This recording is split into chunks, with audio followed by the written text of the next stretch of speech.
chair seems really... Do you need one more pillow? Do you need one more? Oh, maybe it's here. I think it's... Maybe just a pillow.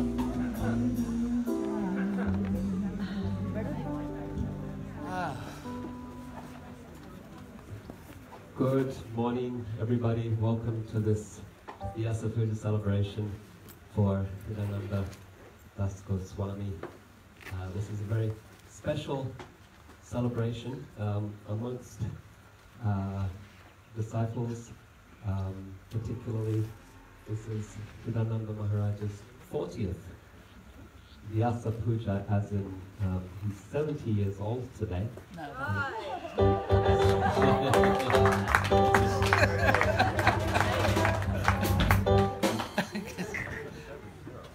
So, Mukunda Maharaj had a comment about that earlier. He said, he's still young.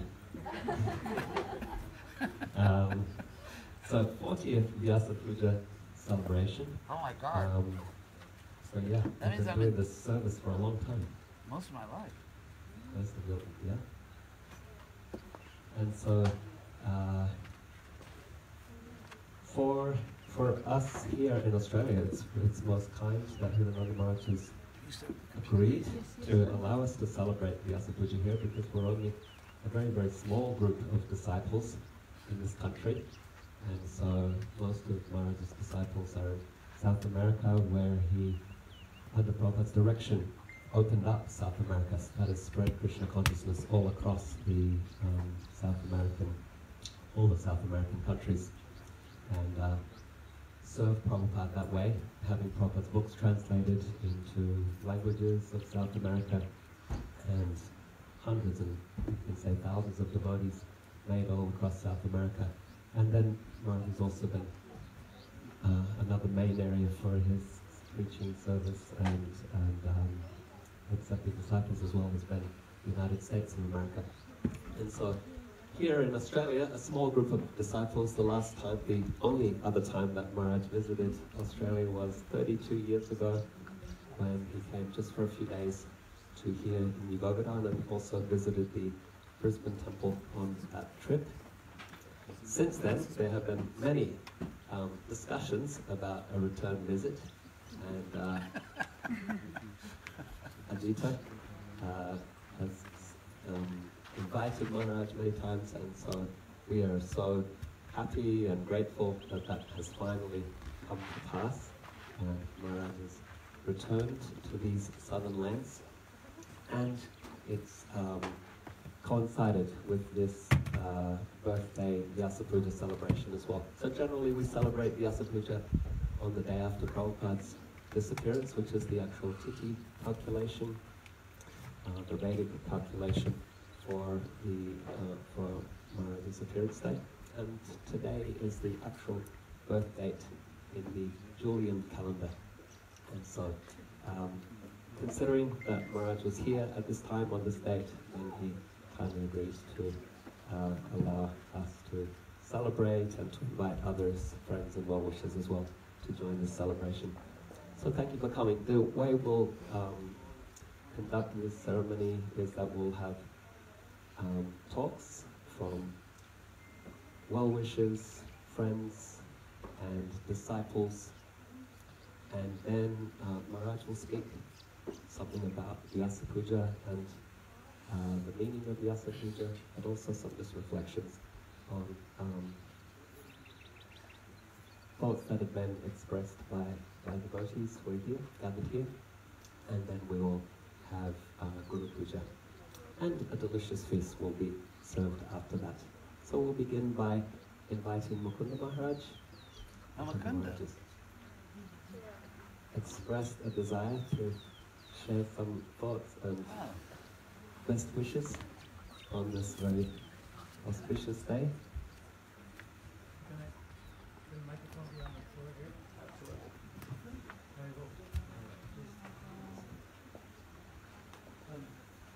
I'm very honored to be here today, celebration, and I just thought it would be nice to mention that Maharaj and I used to walk from Beverly Hills to the Los Angeles Temple in Florida once a week. week or twice a week or once every couple of weeks, and we got to know each other fairly well then. Maharaj has a particular gift that I think that is very much appreciated by Srila Prabhupada even now. And that gift is that he is, and I've witnessed him doing this, is able to speak to a group of people and to educate them as well as entertain them. They say that speaking in public is very fearful, that people fear speaking in public even more than they fear death. Of course, nowadays, they're probably more concerned that their greatest fear is that they'll lose their mobile telephone. But in any case,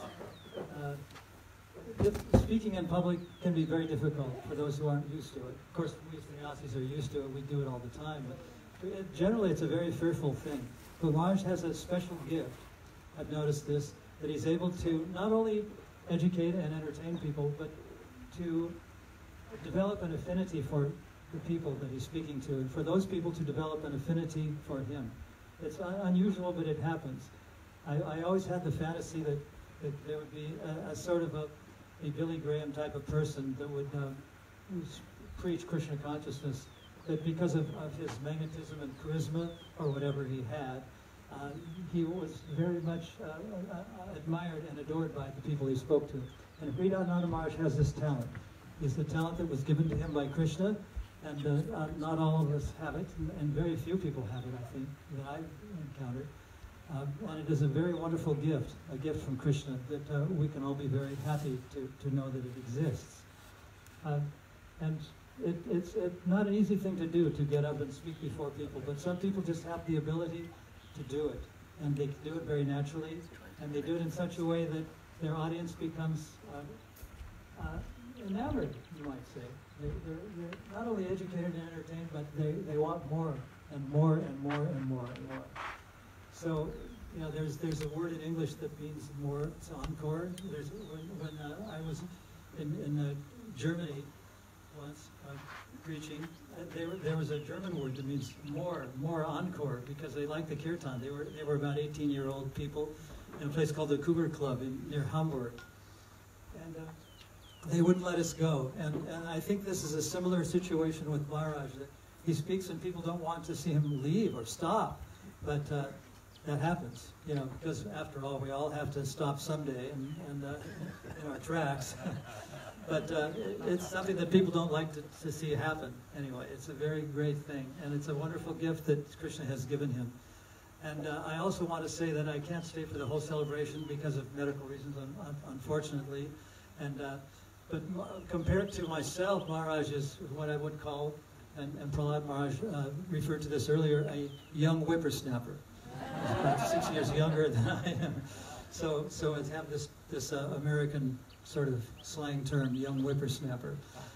But again, this young whippersnapper, so to speak, has done a great service for Srila Prabhupada and continues to do it. Not only speaking, but he's written some very important literatures that continue the Bhagavatam after Prabhupada left this material world to join Krishna in the spiritual world. And we're all very happy to see that this great work has been continued, and it's a very wonderful thing for everyone to be reading.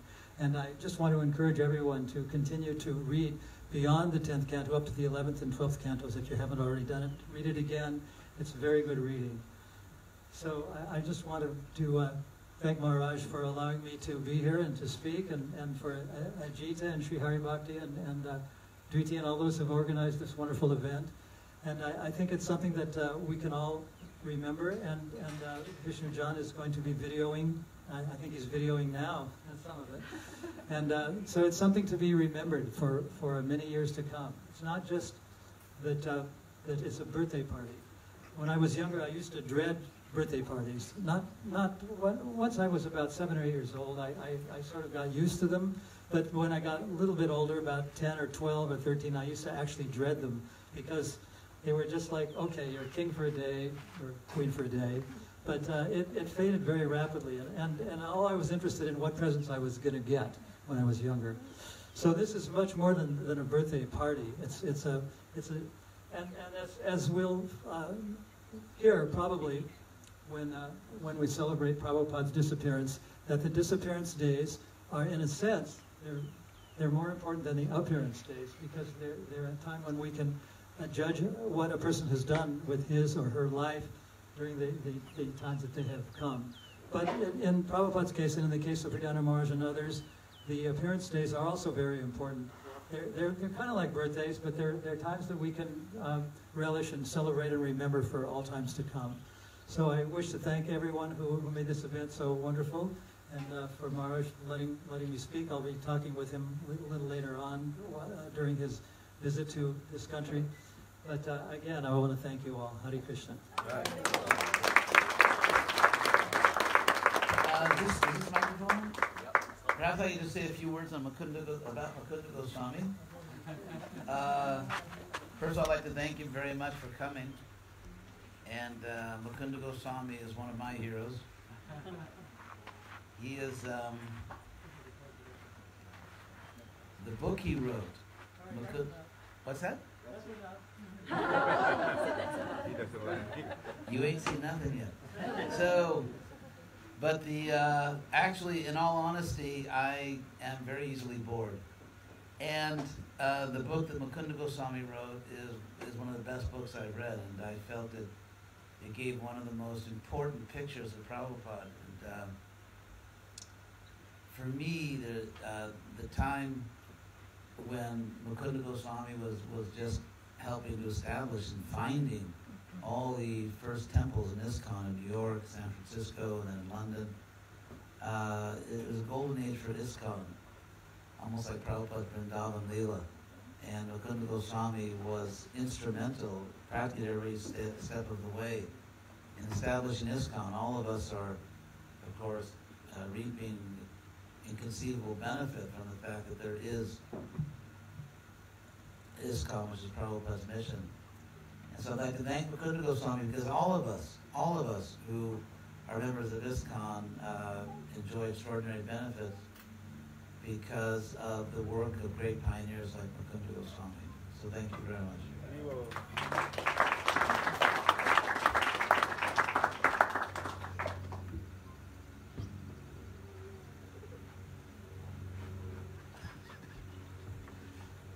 Thank you, Mukunda Maharaj, for those very, very inspirational words. And I would like to ask Ajita Prabhu, our temple president, our illustrious temple president, to come and offer some words of glorification.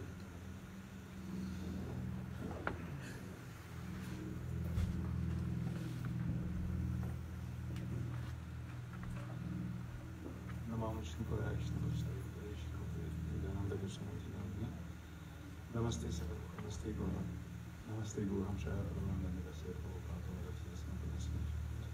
Hare Krishna, happy birthday, Shri. Thank you everyone for coming. It's a very special occasion. So, for those of you who know little or have known His Holiness Sridhara Das Goswami Acharya for a very short time, I'd just like to mention a few achievements that are quite special in his life. So, His Holiness Sridhara Maharaj joined in 1969 in Berkeley, in California, when he met Prabhupada in Berkeley. He was initiated by Srila Prabhupada in 1917. He accepted the renounced order of life at the age of 24. 23. 23, sorry. It's even worse, yeah. This is kind of special because, as you may know now, the GBC has put a regulation on accepting the renounced order of life, because renouncing the world and all these aspects is very difficult. But doing that at the age of 23, I don't know if you can remember what you were doing at the age of 23. It's kind of difficult. So that's something very special, which sometimes can be overlooked. Also, soon after, he became the governing body commissioner for a whole 20 countries. South America, which is the 4th largest continent in the world. And that's at the age 24. 25. Excuse me. So then he became an initiating spiritual master, which is of course another layer of responsibility for the personal lives of so many disciples. At the age of 30, 29. I was trying to make you younger every time. That was 40 years ago. So therefore my spiritual father is 40 years old. Yes? Yeah, give or take. A few lifetimes. During that time, of course, he guided, he instructed and inspired his disciples and many others for 50 years through his lectures, writings, discourses. And as Mukunda Maharaj puts that rightly, he's very enthusiastic and really picks up the essence of our philosophy. And this is what people like to hear. And this is why his speeches and his writings are so interesting and so alive, because they relate to the world. He received a doctorate in Vaishnava studies from Harvard University, and with mentions, special mention. And I remember actually driving him at the university in Boston, when you were going to Boston University. And he was very enthusiastic to go there, and then sometimes when he came back in the car, he felt like, I could feel at the back, he could feel the non-inspiring aspect of the university, which really was a lot duller than what His Holiness could deal with. And it's really something that he had to support or put up with for years in order to get his doctorate. And of course, through his studies of various religions and philosophy, what you have to understand is that His Holiness Radhana Maharaj actually studies things very thoroughly. It's not just some belief or some sentiment. He studies the history of everything and puts everything in context. And by doing that, then you get to understand very nicely how things work.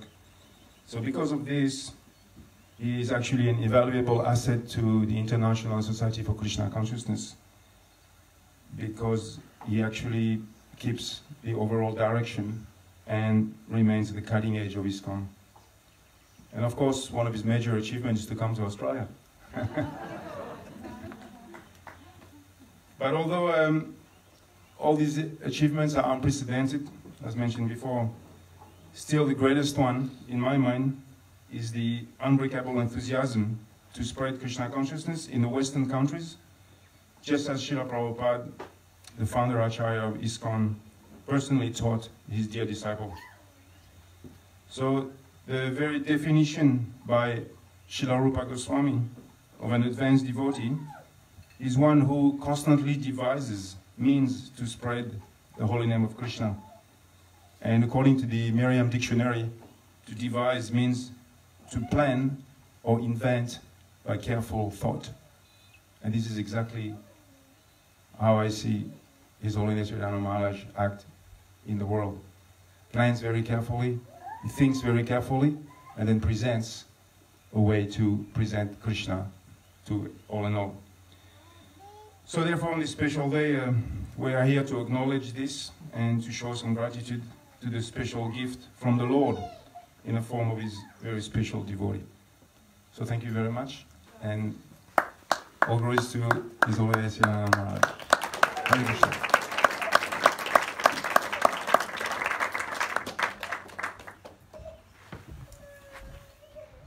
Thank you, Ajita Prabhu, giving us some nice insight into Radhananda Maharaj's history, different milestones, with corrections from the spiritual master. We'll get to see some of that guru-disciple dynamic there as well. So I'd like to invite Sri Hari Bhakti to come and offer some words of glorification. And just so you know, so the next speaker can also be ready.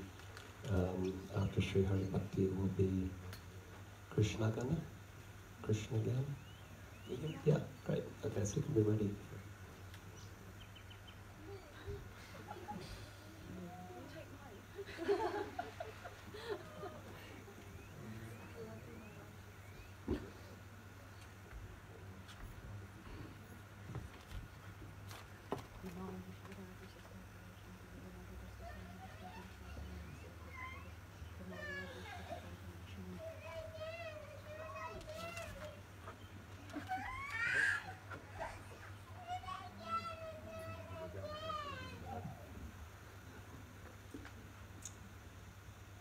Srila Jayadeva.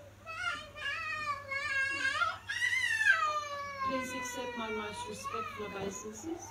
All glories to Srila Prabhupada.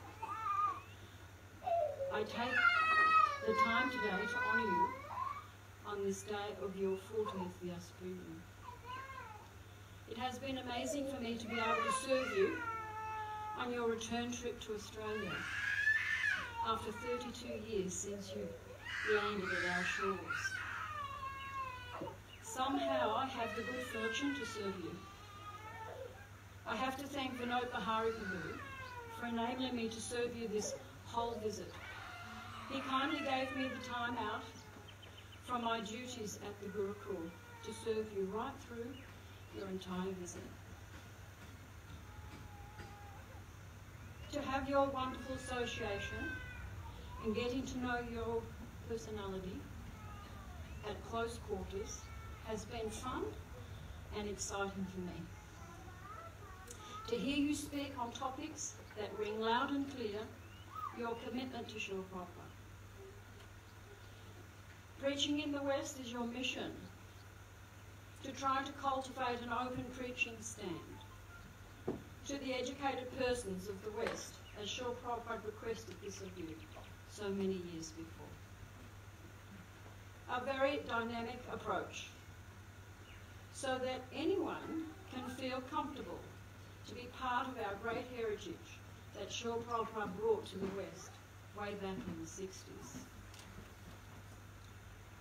I thank you for accepting me as I am. This little weirdo that has nothing much to say. But I am committed in my service to you, and I can only hope somehow, someday, I could be of some help to you. I thank you from the bottom of my heart for your kindness. All glories to you, Srila Jayadeva. All glories to you, your servant, Sri Bhakti.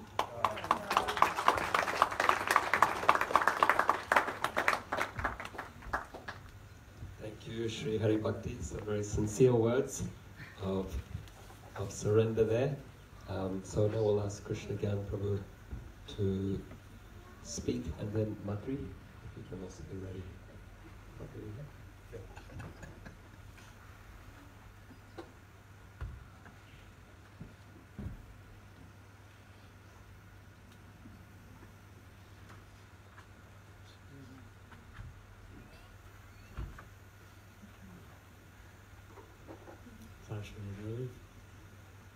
I don't have much to say.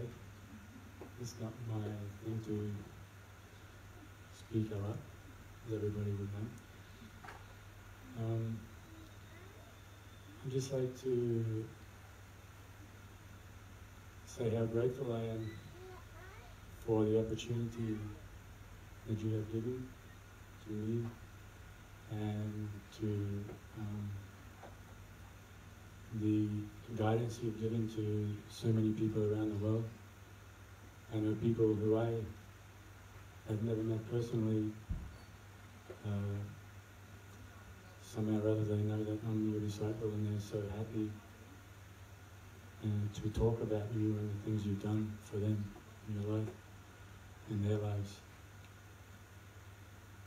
So gratitude is something that I feel is a very important thing as far as being a Vaishnava, and I am grateful.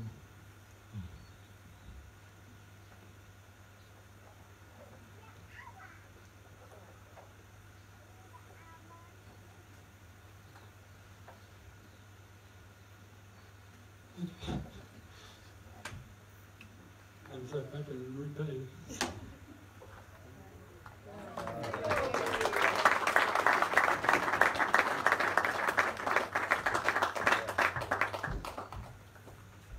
Thank you, Krishna Gyan Prabhu. Few words, but very much from the heart, so we appreciate that. Now we'll ask Madhuri to come and speak, and we'll ask Ikendra. Sneaking up on you. Yeah, okay, good. Ikendra? Yeah, and then Jayasita, if you can be ready after that.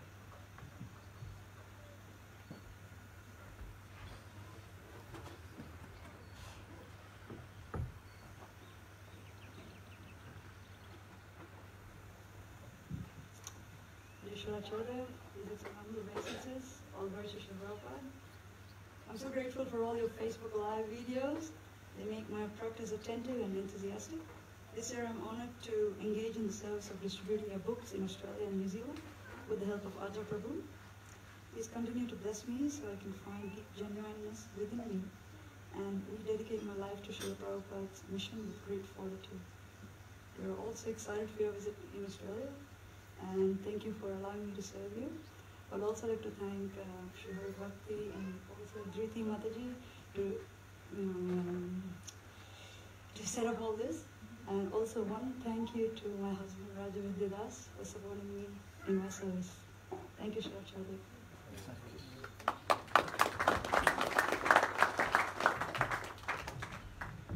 Thank you, Madhuri, expressing appreciation for service. And then we're going to ask Kendra from South America, and I believe serving in Govardhana, is that right? Okay. So Kendra Prabhu, and then Jai Sita, if you can be ready. Hare Krishna, Srila Churadev, Hare Krishna everyone. I wasn't expecting to speak today, but just want to take the opportunity to say thank you for being so inspiring for me in my journey in Krishna consciousness. When I first heard of Srila Churadev glories and pastimes, I was in Peru, and he's well known, famous, and popular there. That I really thought I really want to meet this man. I really want to get to hear from him Krishna consciousness, and I had the fortune to get initiated by him by letter. And years later, in 2009, I have the great opportunity to travel to the USA and spend some time with Srila Churadev, trying to serve.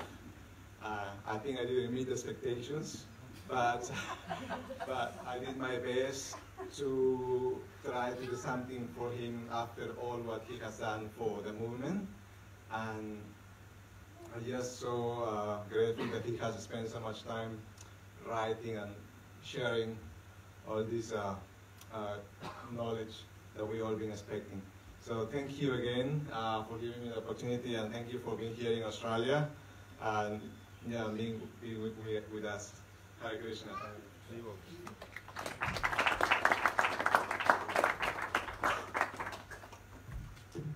Thank you, Kendra Prabhu.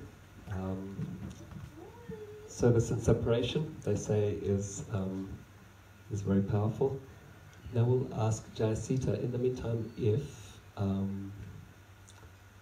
Padma, can you be ready to speak next? Okay, thank you, Jayasita.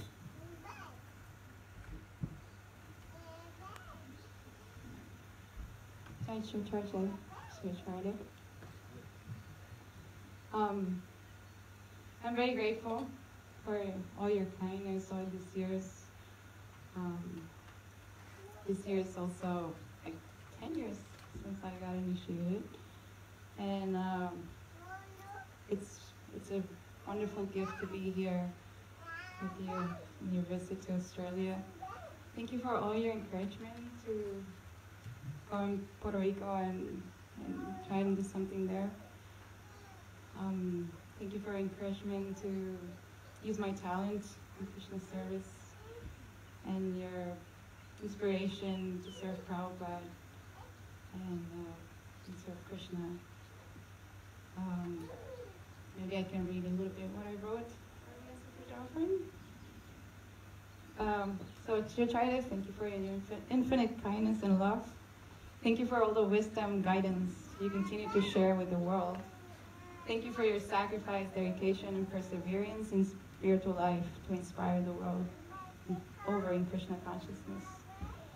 My heart is filled with immense gratitude beyond words for the kindness you've shared with me in my spiritual journey. I've also witnessed time and time again how you're always fully, genuinely giving so much of yourself to everyone you meet. Your example inspires me to become a better person by following in your footsteps and in this past devotion to Krishna.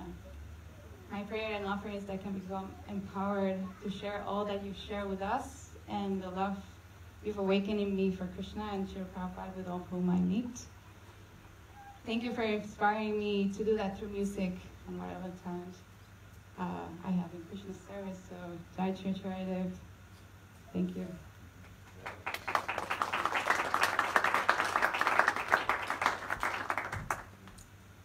Thank you, Jai Sita. So that concludes offerings from initiated disciples here in Australia at this time. There are a few more, Bhakta and Bhakti in Melbourne. And now we're going to invite some aspiring disciples who are to also come and express some. These are disciples who have taken shelter but not yet taken initiation, to come and offer some words of glorification as well. Beginning with Padma, and then we have Henrika. Are you here? She had to go, I think. Okay. Then Daneshwar. Oh, that's going to be me. Okay. Yeah, so you'll speak. Okay, wonderful.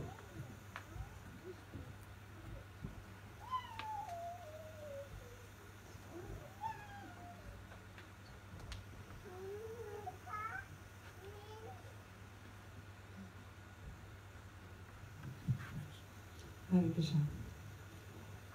So,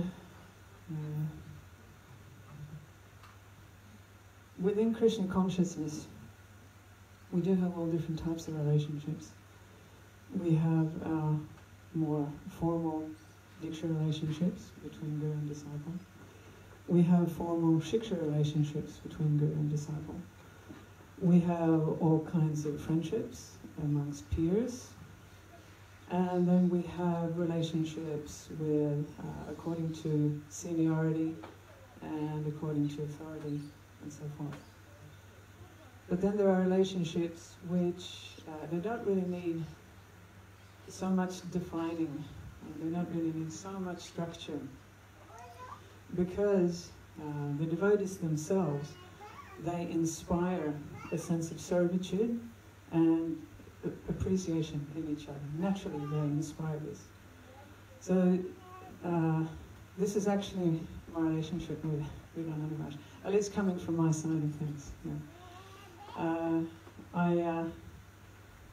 I don't feel that I need to be directed or told, for example, to attend his lectures, or to take an interest in his life, or to do some research into what he has done in terms of academics and his general mission in his own life, simply because the personal qualities that he has for who he is and what he is, that naturally inspires me to do service for him and to appreciate who he is because of his personal qualities. So, Srila Charity, one of the qualities some of the qualities that you have, you're very kind. I always find you to be a very kind person. You're very generous and you're very compassionate. Right? And with regards to this quality of being compassionate, one thing in particular, and that is that the teachings that you are giving to the world, right, both the devotee community and the non-devotee community, I feel that this is more than just a sense of duty coming from you, or perhaps I should use the term that you've been using recently in your lectures, this social contract that you've been discussing. I feel that when you are teaching and when you are delivering your understanding of things, you are actually giving yourself, and giving off yourself. And when a person does that, then the teachings become much more profound. They become deeper. And the result of that is that the people who are hearing those teachings, they are learning something which is much more profound. And this is what I find in Vyasa Maharaj. So, I just want to say thank you very much for everything. Please don't stop doing what you're doing.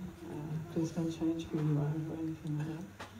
And I just wish that you're going to have a fair income bonza awesome time in Oz. Hare Krishna.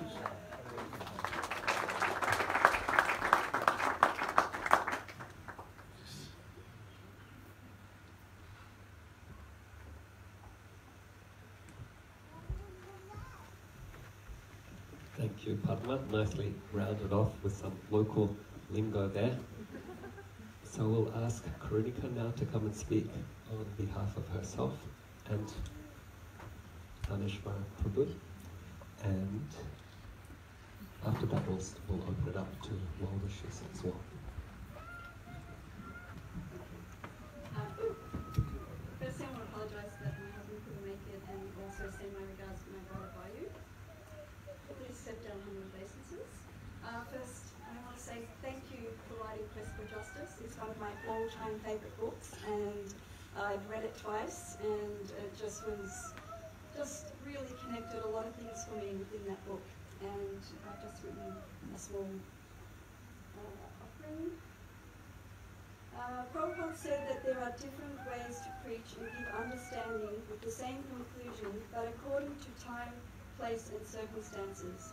This, I believe, is your mission, and I feel that I can be definitely a part of that. Oh. As Krishna is not without variety with the gopis, Viseta, I am especially grateful for your unique individuality and your insightful Krishna-conscious variety. Prabhupada even quotes, variety is the mother of enjoyment. We as Vaishnavas, we want variety, and we have that through your example. So I thank you so much for that. Thank you.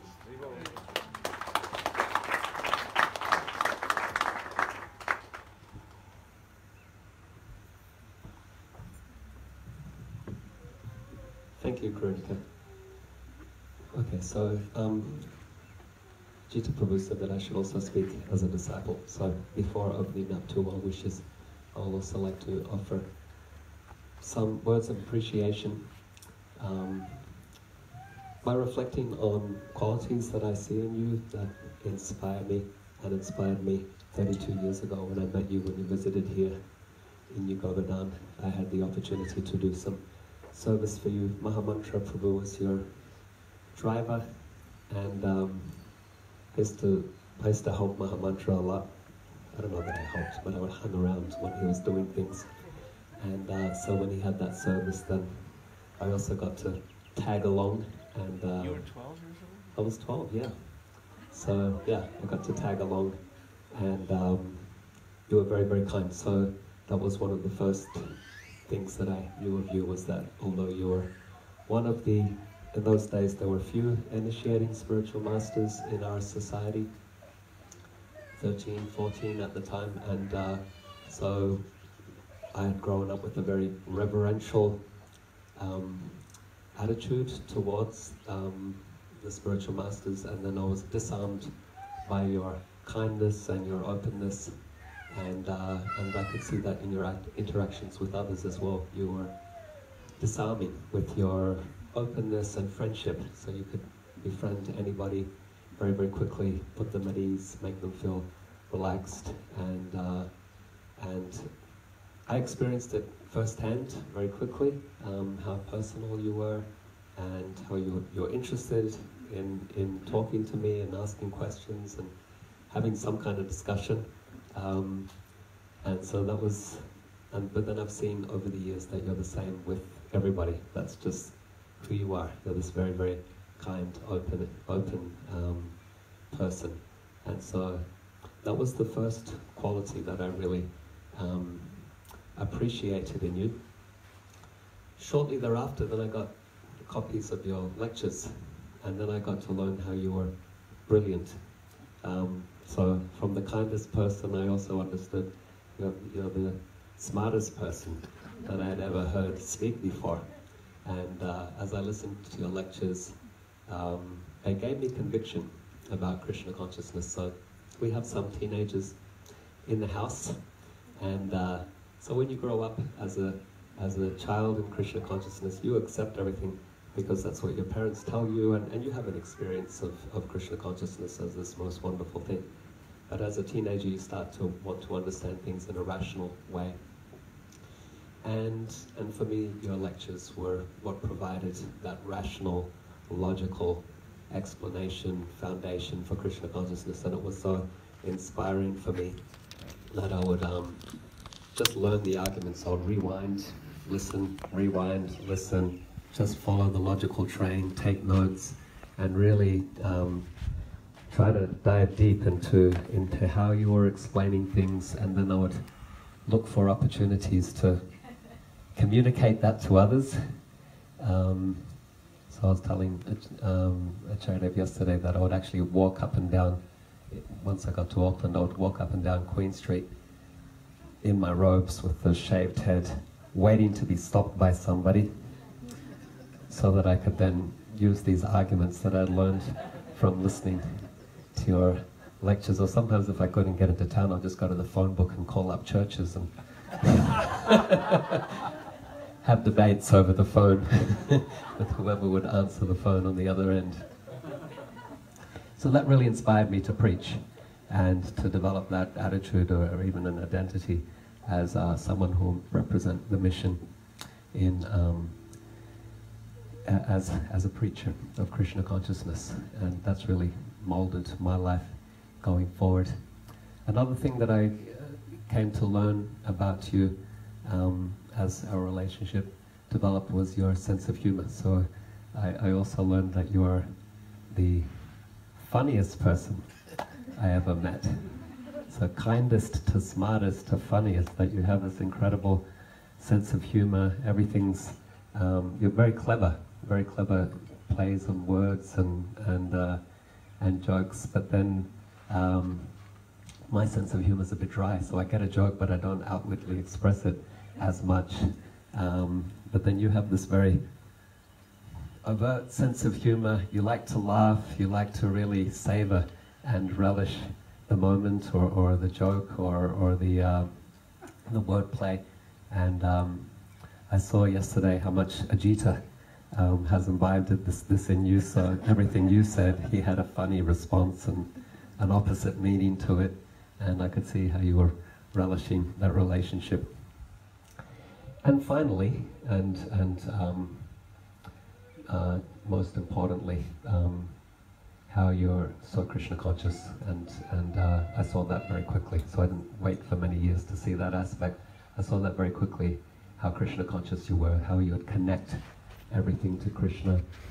You would see, and things that I guess most devotees wouldn't necessarily be able to find the connections or make the connections, even in classical philosophy or other cultural references. You see how it fits to the bigger scheme of the Krishna consciousness philosophy and teachings, and so nothing's separate for you in that sense. And so I'll give you overt examples, like simple examples that where I initially saw this, and then I'll go to something a bit more abstract. So when you visited Australia 32 years ago, and we took you for a walk, and we told you about Mount Warning as the first mountain that sees the sunlight, they say, in the southern hemisphere, right? So, and then you said, oh, Udayagiri, a reference to Srimad Bhagavatam, where it mentions a mountain in the Himalayas that gets the first sunlight. And then we went to Tayalgam, that you translated into Tyagam. But we told you that hippies go there to get away from the world. You said, oh, Tayalgam becomes Tyagam, a place of renunciation. And so like this, you were just having fun connecting everything to Krishna in some way or another, to the Bhagavatam, to philosophy, and that was really inspiring. But going forward, even in our time, something that you've been bringing to us more recently is to see Krishna not just within a specific cultural context, or not just within the context of, I guess, the overt expression of the philosophy of the Hare Krishna movement, but to be able to see how Krishna consciousness can be applied more broadly within society, by people within society in different positions. And this actually took me a long time to understand. So when you were initially sharing these ideas that later came to be I guess, placed under the umbrella of what came to be called Krishna West. So when you were initially expressing those ideas, I had a negative response to them. And then we had discussions as well, where I try to put forth different challenging rebuttals to what you were saying, and you enjoy that.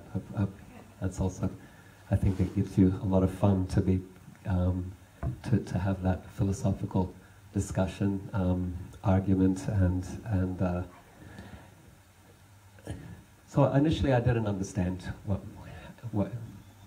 that point, but later on I came to. It took me some time. So you're a trailblazer, and you can see forward. You can see much further forward.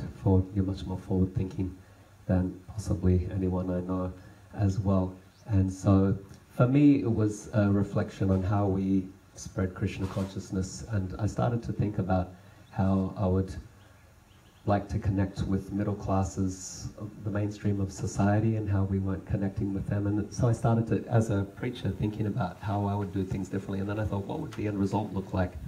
It would look like people coming from work with their bead bags and discussing Bhagavad Gita in a living room and sharing Krishna consciousness like that. And well, then I realized that there weren't the externals of cultural symbols and so forth. And when I came to that conclusion, then I was able to understand everything else that you were saying, and so it was a bit of a roundabout process for me. But to be able, so that connecting, seeing everything in connection with Krishna, that takes a certain level of maturity and Krishna consciousness. So these are some qualities that I'm appreciating and reflecting on today. Your brilliant intelligence, your sense of humor, your kindness, and your Krishna consciousness. And thank you so much for your kindness, for all of for being who you are, these qualities.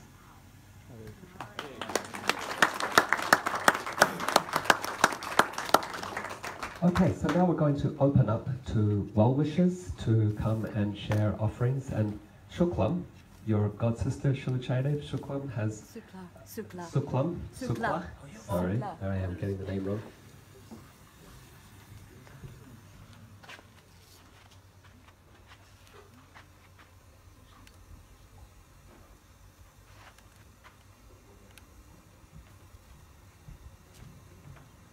So, your godbrother Sukla has expressed that his sister, sorry, I'm really messing up here. I'll call you in a second.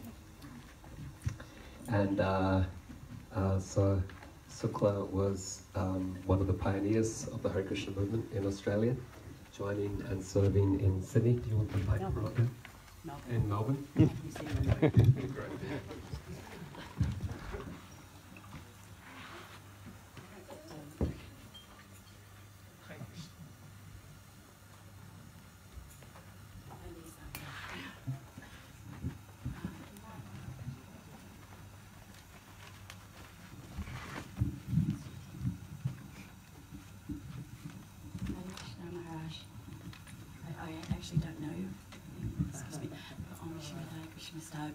Srimati Bhaktivedanta Swami Iti Namani Namaste Saraswati Devi Gauravani Prachadini Devasisa Sunyavali Vaskachadi Zanani. Just quickly, I'd like to thank Ajit and Riti and Hari Bhakti and all the devotees on New Govardhana for putting up such a wonderful event. Thank you.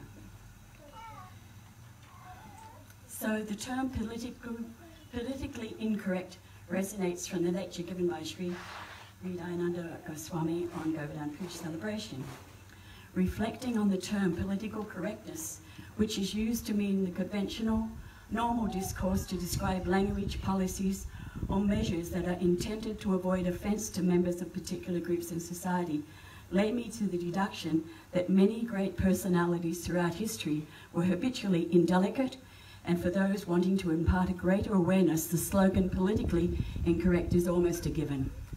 Srila Prabhupada sitting in the park where the Pira cartel was invading the quiet, disturbing the peace in Central Park. Devotees blocking traffic flow with their Sankirtan parties.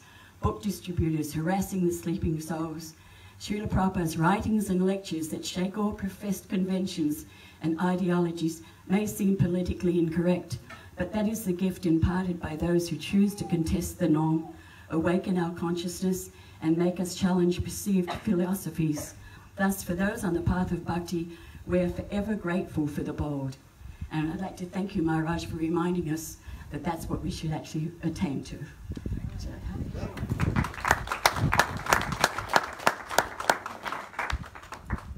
That was very interesting.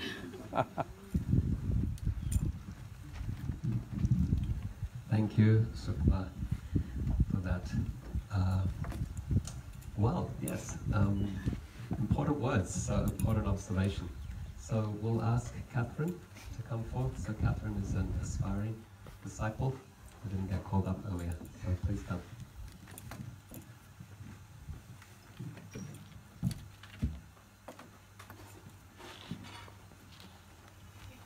Hare Krishna, Sharadev. Happy birthday. Please accept my humble obeisances, offered at your lotus feet. I've got something I've written here for you.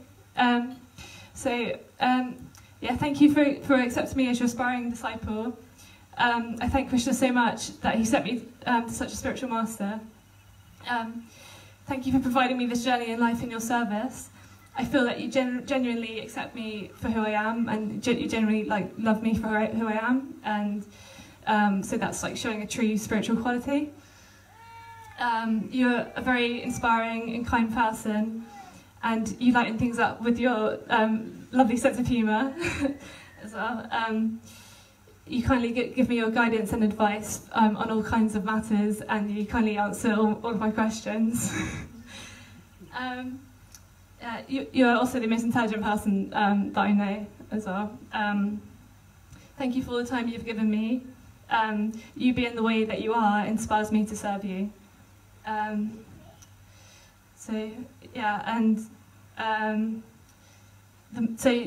you for giving me this service, which is using my nature with music, because it's the best. It's the moment you gave me this as a service, I just felt such everything came together in the perfect way, and it was just wow, this is really happening, and it was incredible. And I just felt like this is my purpose in life. It just felt really everything came together, and it was very complete, and wow, the spiritual master that I really appreciate, and doing my nature for you as well. It just everything was oh, this is everything is coming together perfectly, and it was a really special period of my life at that stage.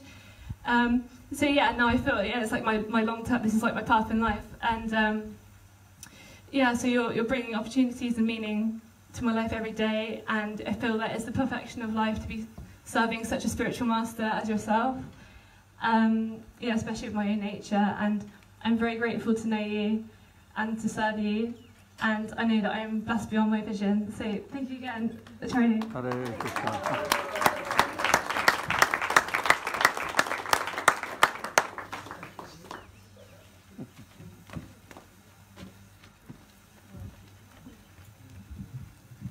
So now we'll open up. If there are any others that would like to speak, you can come forward, or just let me know. We'll start with Malcolm.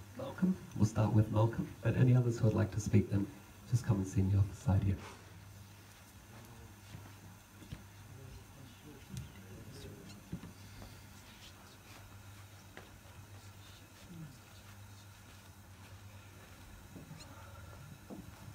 Hare Krishna Maharaj. I wouldn't dare speak Sanskrit into the microphone. Many years ago, I landed at a yoga center. My teacher was a devotee. My philosophy teacher was a Mayavad.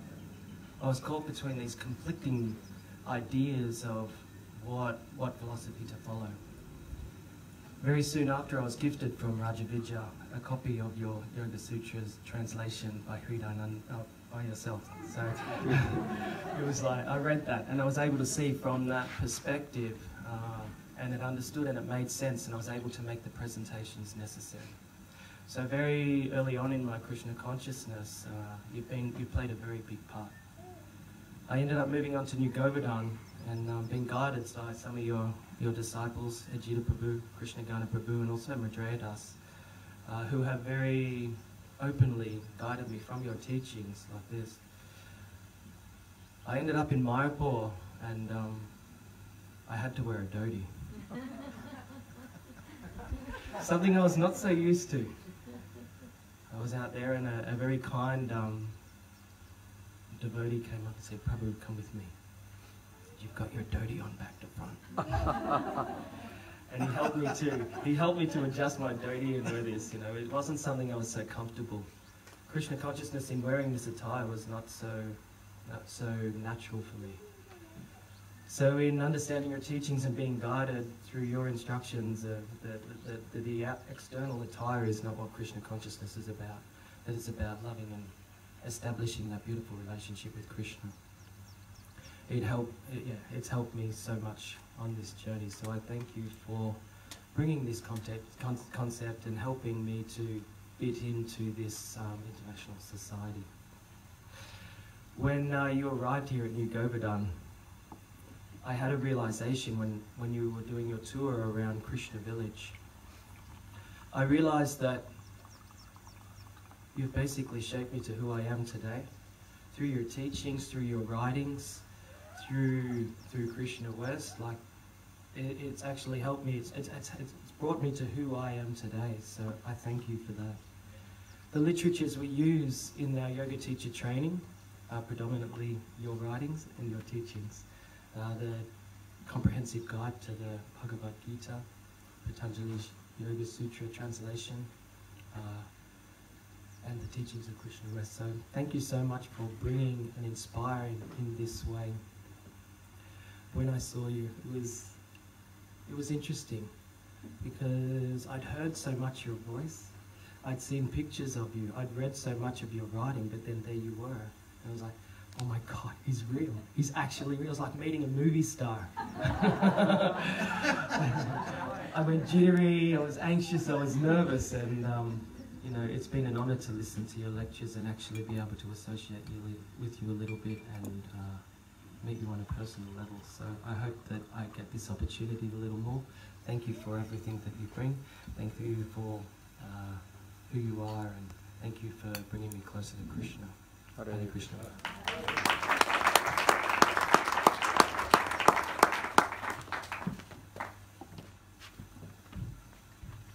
Thank you, Malcolm. So we have about 10 minutes remaining. A few devotees have expressed the desire to come and express some glorification. So Parma Karuna, come next. Then we have Krishna Kirtan Prabhu. And then Shanti. Okay.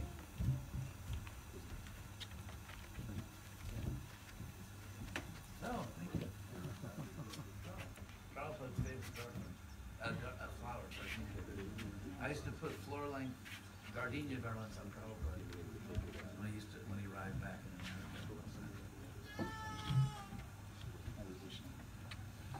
America. I'm a big fan also, and I really love everything that everyone's saying. Happy birthday, Maharaj. I'm one of those people that don't like the public speaking, although I've probably spoken to millions of people in my service for ISKCON. I was very, very inspired. I collect money for ISKCON, have done for 25 years, and feel a little bit like Srila Vyasa-Deva after writing the Vedas, you know, and he got instructed by Narad Muni that is the reason is you haven't properly glorified Krishna.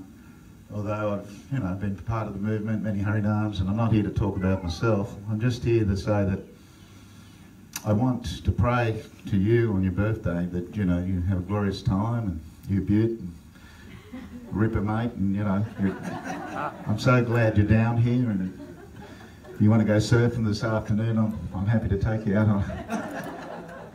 But seriously, like, I'm feeling a bit serious. I'd like to sort of, I've listened to a lot of your lectures, and I attended one lecture in Los Angeles years ago, and I travelled through Hawaii, and I got my ears full of the beach in Hawaii, and I attended your lecture. I think I told you the other day, and I couldn't hear a word you were saying. The devotees took me to your place in Beverly Hills, and you spoke nicely, but I'm straining to hear every word. I'm just so happy that I could hear you this time, and I'm really happy that you came. Thank you very much for being here, and I'm very honoured to be here, and Mukunda Maharaj, yourself, and all the esteemed Vaishnavas. That I'm praying to you today that somehow I've done something practical for Srila Prabhupada. It's a little bit about me here, Maharaj, but Prabhupada always said do something practical. But I'm really inspired by your intelligence and your humour, and I've been a fan. I'm watching all your videos many years, so if you could just send your blessings this way, that I could use the remaining part of my life to sort of like, you know, glorify Krishna in a really positive way. That's what I'm really seeking. So, yes, so I'm not here to sort of bit of dampener on the day, but I'm feeling a bit emotional, but I'm really, really happy you're here. I'm really honoured to be here. So, thank you very much. Hare Krishna.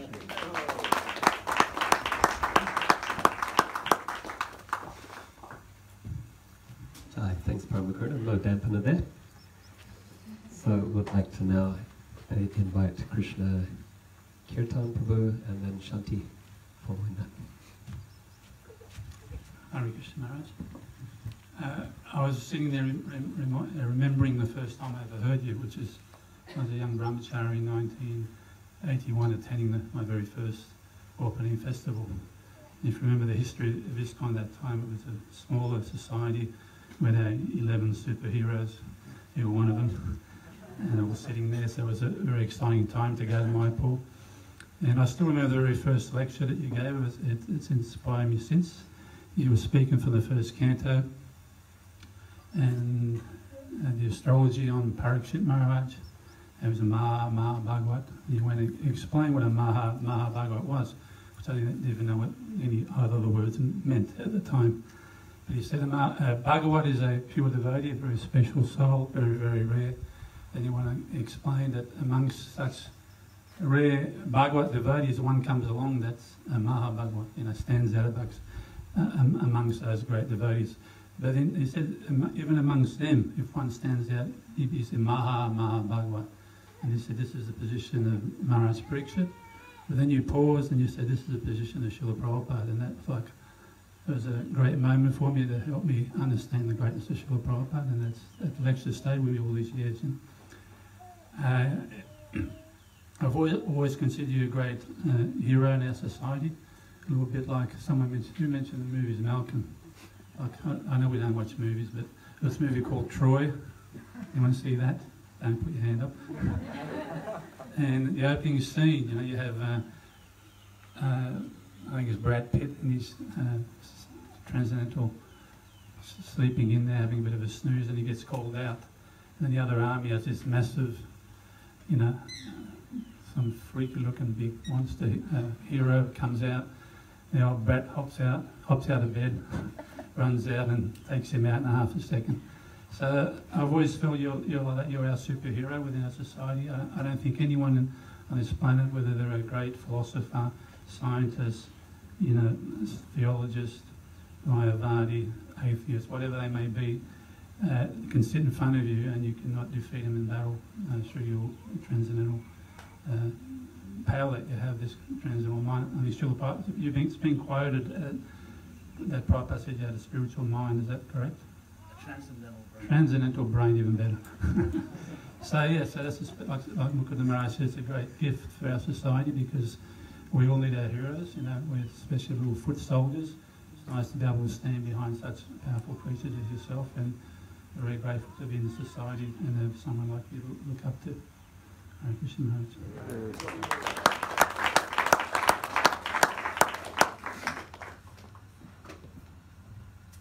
Thank you, Krishna Kirtan Prabhu. So now we'll ask Shanti Parayana to come and speak, and then we have Prabhu to come and share some words of glorification, and then we have Dr. Kishori.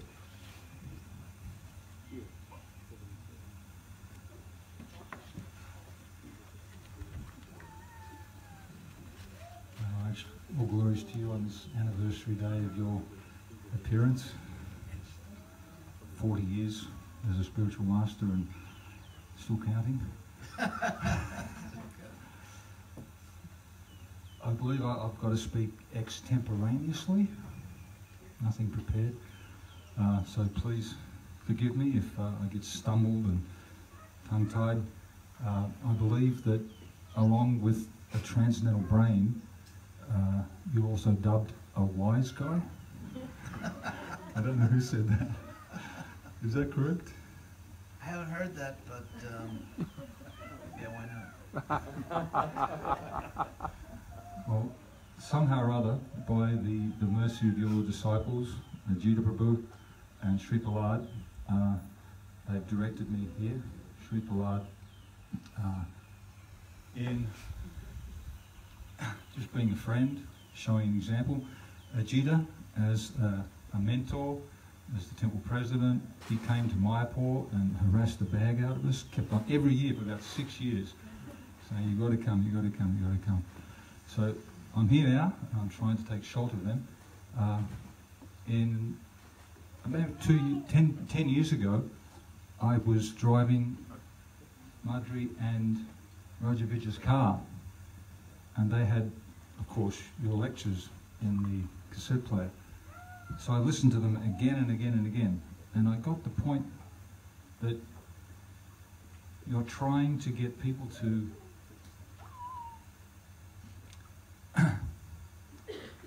be real,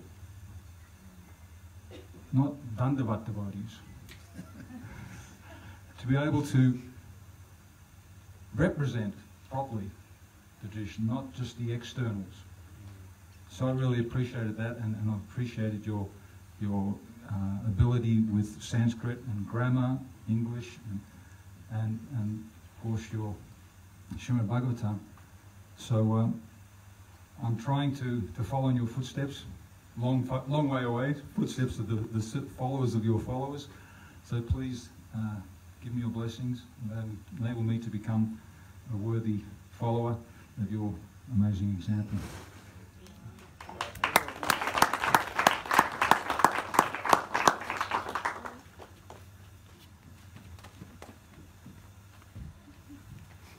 Thank you, Shanti.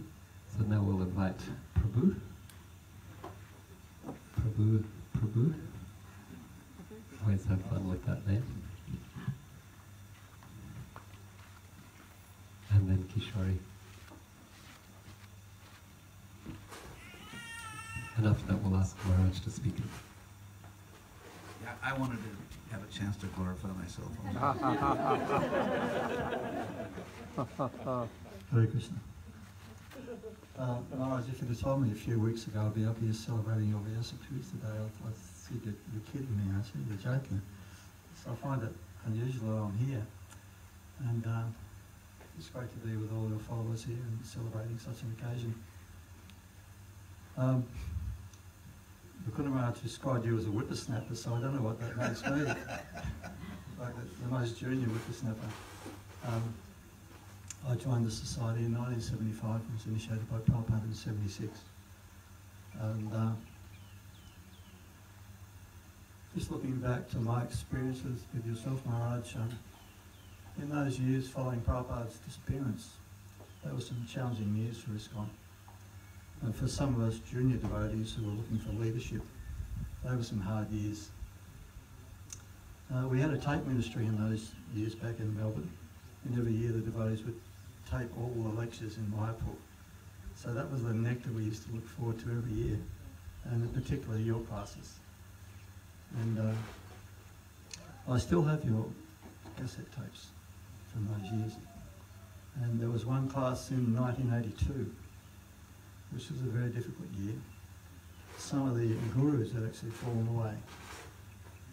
And I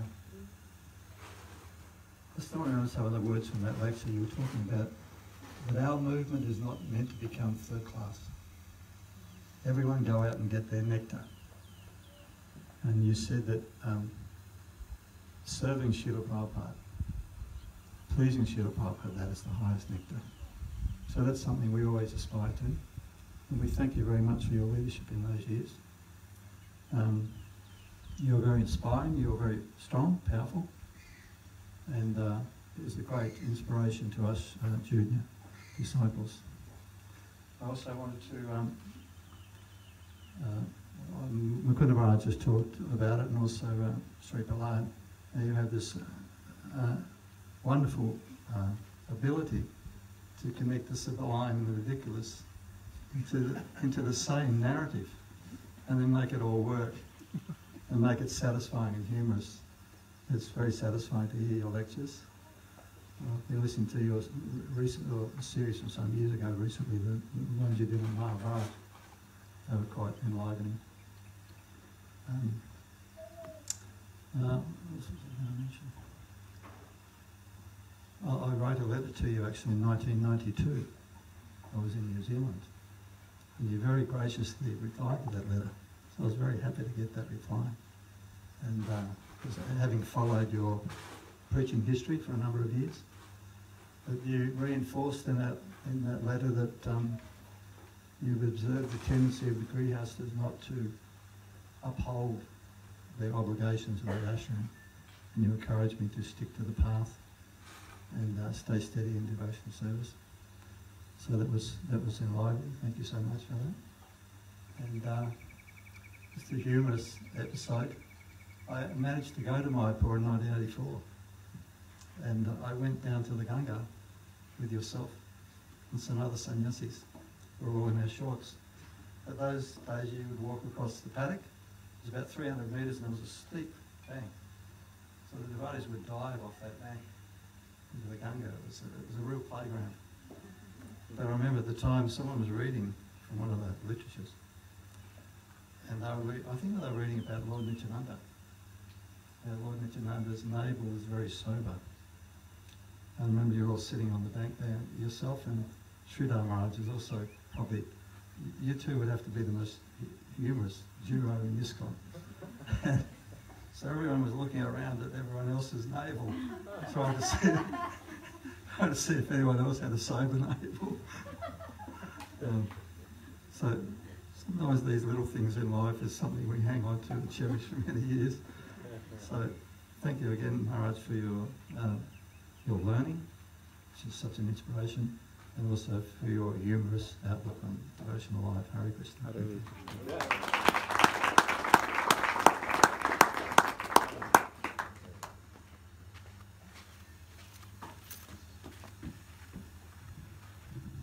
Thank you, Prabhu. Okay, so now we'll ask Kishori to come and speak, and then after that we'll ask Maharaj to speak on the meaning of Vyasa-Puja and some further reflections.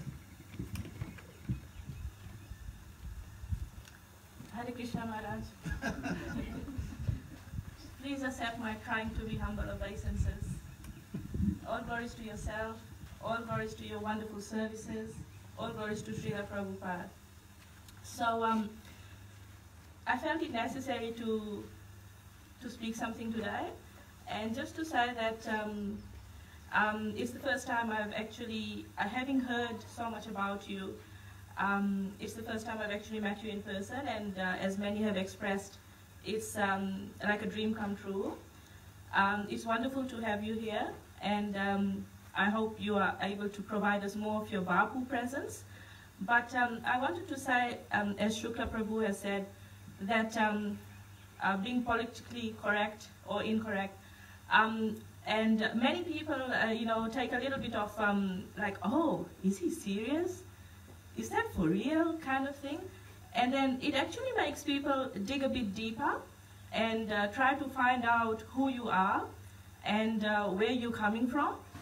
And I feel that this draws attention to yourself. And it's, well, if I may be bold enough to say, I feel it's Krishna's plan to try to make Krishna consciousness more real, more palpable, and for devotees to get less caught up in the externals, but to imbibe the true essence. Being a so-called medical doctor, I'm supposed to be intelligent, but intelligence is really, I just have to say about you that, as Sri Prabhu also said, intelligence is being able to put everything to dovetail, to actually put things in the right perspective, as defined in the Bhagavad Gita. And with you, I can see this happening very, very perfectly. very nicely, like you're using the ascending process, everything that the scriptures have given, and then you're also using the descending process. Whatever university studies you've done and all of that, you're using all of the history, all of the classical cultural background and tying it up so perfectly with the philosophy that there is no gap. And it's like a big eureka moment, like, oh wow. Just like for the Govardhana-Puja lecture. Like most people were there expecting to hear sweet katha, sweet leela, what's going on. But then the point that you made about philosophical monotheism was like excellent. I mean, I'm still thinking about that this is so true. I mean, that's the only, it's the common platform that people can really appreciate things from. Also, it was my Guru Maharaj, H.D.Goswami, who said that in one of his classes that in a classroom of students, if the teacher says something, and most of the students don't react to it, they're just like, if it's a joke or something, they just sit quietly and listen. But about 20% of the students react and show emotion. So with yourself, I've noticed that you are truly mature in Krishna consciousness. You are not scared to show who you are. You actually are able to have mature, meaningful relationships and laugh at jokes. Like Sri Prahlad Prabhu said, you are able to savor the moment. Like one little exchange that we had, I had a little opportunity to offer you something for breakfast one morning, and I said, I'm sorry, Maharaj, I forgot to do this. And then you said, I'm clinically depressed because of it. and then I said that, oh, well, I can help you with that, I'm a doctor. And then you laughed out loud so nicely, and it was truly like, oh, wow, he actually is like, you know, he gets it. I can actually talk to him like a real person, rather than all the frills or the awe and reverence, which makes it harder actually for most people to develop a true attachment to Krishna consciousness. So you being approachable and your sense of humor, I very much appreciate. And I just wanted to go back to the point and say that you have, like as Guru Maharaj said, you are one of those 20% who have truly imbibed the essence of the philosophy and can be who you are without being scared. So you are the sannyas guru of my Guru Maharaj, His Holiness V. Krishna Maharaj. And you have also done the Bhagavatam, finished up the Bhagavatam. And for a disciple to comprehend their guru is like it takes many, many years and on many levels. So like for my guru, like let alone comprehend him, like you're the guru of his guru, so it was like, wow, he must be a truly amazing personality, and you are. So I'm really happy to meet you here. And I also wanted to say that there are different strokes for different folks. So some for philosophy, some for dance, etc.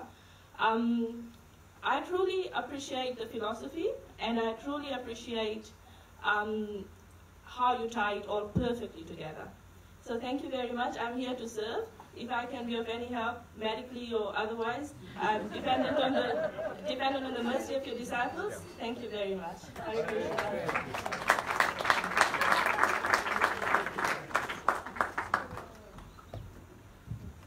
So thank you also very much for those of you who have spoken, for offering your words of glorification, reflection, these some of you sharing stories as well, different insights about Vridananda Maharaj, his glory, his contributions. And yesterday he said that the reading, or he had really enjoyed hearing these reflections and realizations from the devotees. So now we'll ask Maharaj to speak to us about the significance of Vyasa-Puja and any further reflections as well. Thank you. Thank you. Thank you, Sri Prahlad, for doing such a great job.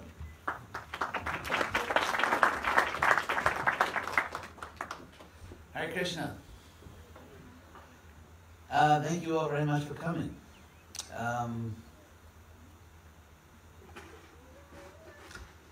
In a sense, I find all this astonishing because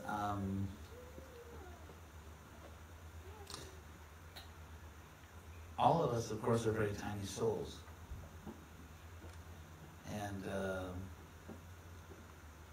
And so I can see that somehow Krishna is doing all of this. And oh, by the way, I also want to thank Jyoti for organizing all of this.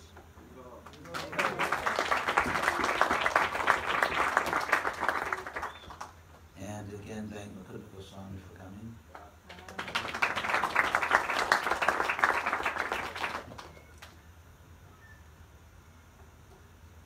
So,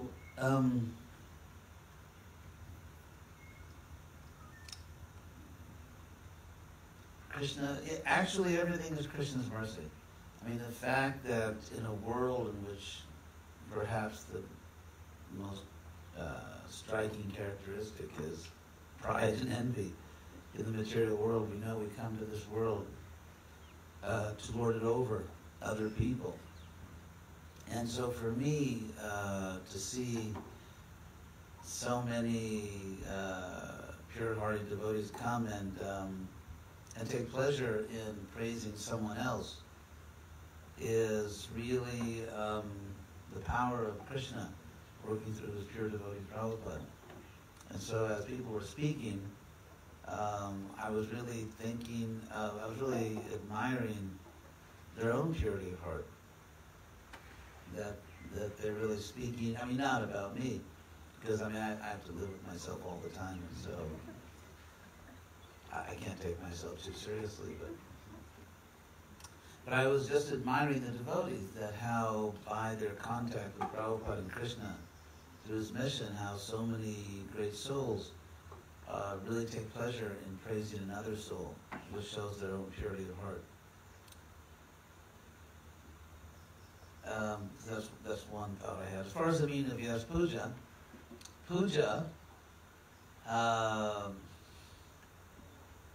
it's often translated as worship, which is somewhat of a loaded word in Western culture because you only worship God. And it's important to remember that the word puja not only means worship, but also it means, and this is the way Prabhupada often translates it in his books, it just means to honor. For example, if you were saying in Sanskrit, honor your father and mother, you could use the word puja. So it means to honor someone. And so Vyasa-Puja, Vyasa, of course, is not chronologically the original spiritual master because Vyasa appeared in this world at the end of Dwapara Yuga. But Vyasa, in a sense, was the first guru of what we could call, in a very large sense, the modern age. The Bhagavatam states, and other Shastras state, that the very moment that Krishna left this world was the beginning of the Kali Yuga, the moment that Krishna left this world. And so, Vyasadeva, the word Vyasa is actually a title. V, in case you're interested, for those grammar buffs out there. The prefix V means apart. It's the opposite of sang, like Sankirtan, together Kirtan. And so in Sanskrit, these two prefixes, sang and V, have opposite meanings. Sang means together, V means apart. And asa means placing. So Vyasa literally means placing apart or dividing. And so because Vyasa separated the Vedas, he categorized the literature so that people could understand it in this age. So he's called Vyasa. He's also called Vaipayana because he was born on a dvipa, an island. Of course, the land of 9 islands is called Navadvipa. And so he was born on an island, and therefore he's called Vaipayana. And he's also called Vasavi-Sutta. There was a great king who in his time became the emperor of the world. That is all explained in the Mahabharata. This is several generations before Lord Krishna appeared, but it's related to the Mahabharata events. And this great king was named Vasu. So Satyavati was the daughter of Vasu, and therefore she's called Vasavi. And her son, Vyasa, is called Vasavi-Sutta. So he has many names.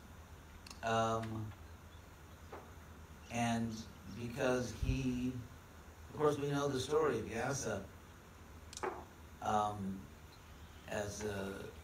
Who mentioned that? One of you just mentioned that. Yes.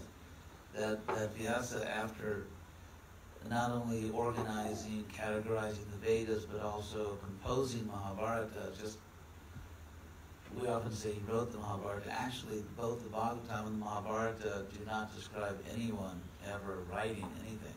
It was actually an oral society. But he composed. The verb that's always used in the Bhagavatam is the verb to do or to make, create, from which we have English words like create. And so it's always said that Vyasa composed or he made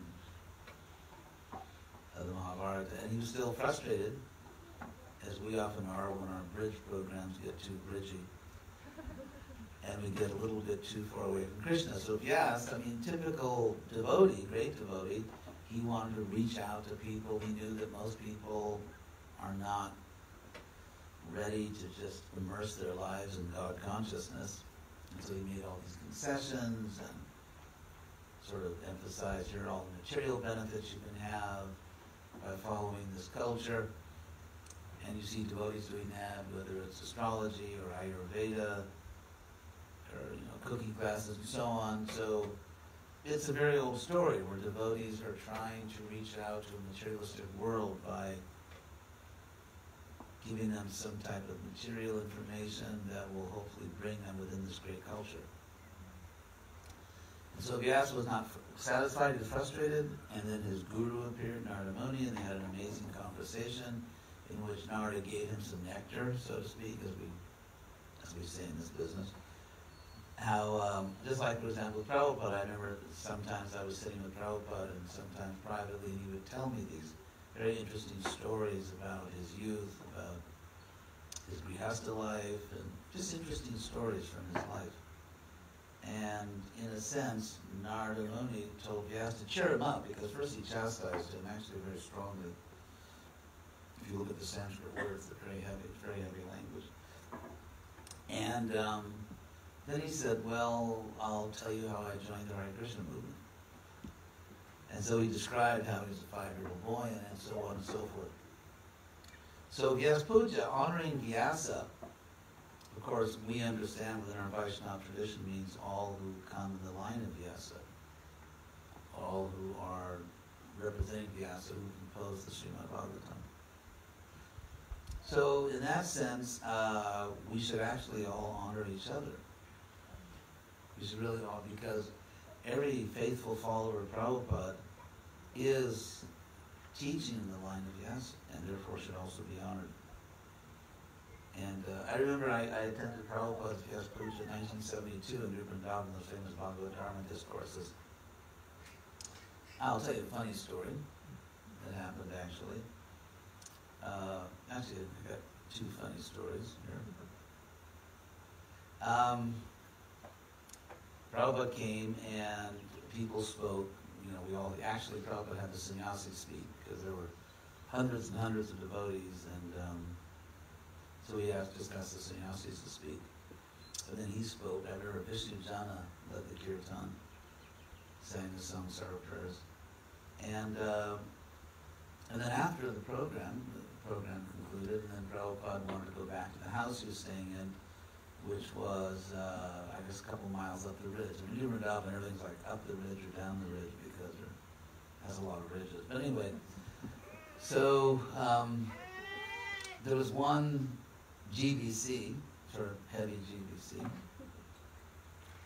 who was kind of coordinating, managing everything, and he would get very angry. This is ISKCON 1972.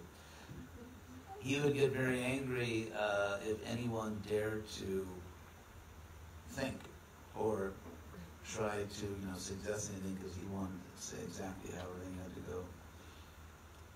And so when Prabhupada came off the stage, the car that was supposed to take him to his house didn't show up. So I thought, opportunity's knocking.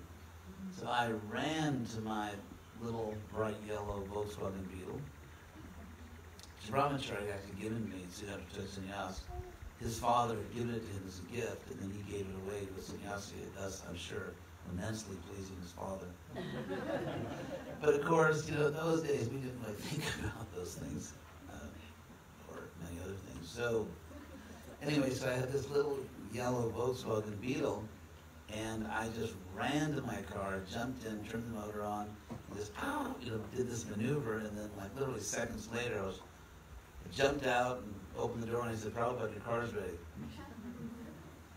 And so then Prabhupada got in the car, and we started driving up that mountain road to his cabin. And it's funny because, it's funny the things we think about. Prabhupada didn't have a seatbelt on. And of course, you know, we all grew up in a culture where, you know, buckle up for safety and all that. And so I was thinking, well, I can't instruct my spiritual master, but I wish he had a seatbelt on. Like halfway up the mountain, I was just engaged in this philosophical debate inside. Should I tell Prabhupada to put a seatbelt on it? Anyway, so finally we got to the house, and of course, devotees had prepared this big feast for Prabhupada, and they'd offered to him, you know, he was sitting there in his Vyasa-asana. By the way, it's Vyasa-asana, which in Western Sanskrit is Vyasa-san. And so Prabhupada was hungry. He just happened to be hungry, and so he asked for the feast. And then it turned out that the devotees thought it was Maha Prasadam, and they'd eaten all of it. So all this prasadam was offered to Prabhupada, and then before Prabhupada could have lunch, they ate it all. And there was even a cake that Prabhupada wanted to taste, and that was all eaten. So I remember, so his Prabhupada servant then was Nandu Kumar, so he ran to the kitchen and very quickly made another meal. If you don't mind, I'll tell you a few other Prabhupada stories from that time. It was very funny. I had heard that Prabhupada was very upset if devotees didn't wash their hands after they ate. Because at that time, in 1970, Prabhupada went back to India, that triumphant return to India, and one of my good friends in the Boston temple where Prabhupada had sent me went there, Giriraj Swami. So we were like buddies as brahmacharis, and so Giriraj Swami went there, and so we were getting all these stories back, because when Prabhupada went to India, it was a challenge to get Indians to really accept European and American, you know, white Vaishnavas as really bona fide. Of course, they loved the fact that the first world, America and Europe, their former colonial masters, were now surrendering to Krishna. So they loved that. And so Prabhupada called his disciples as dancing white elephants. He used to say that, he used to laugh and laugh at this, because the white elephant, it's like a big showpiece, like everyone will come to a carnival. The white elephant is kind of useless, it can't do much work, but everyone wants to see it.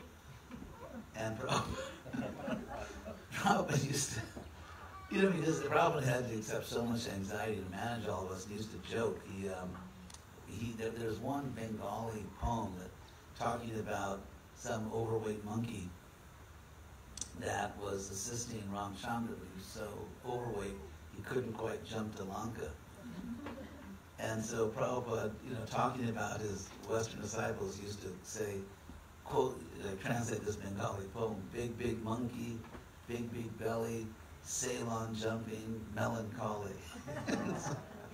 He used to laugh a lot at that. So anyway, so in India, because people were watching us like a hawk, like, do they eat with their left hands? Do they wash their hands after they eat? Because there were envious people who wanted to find some fault.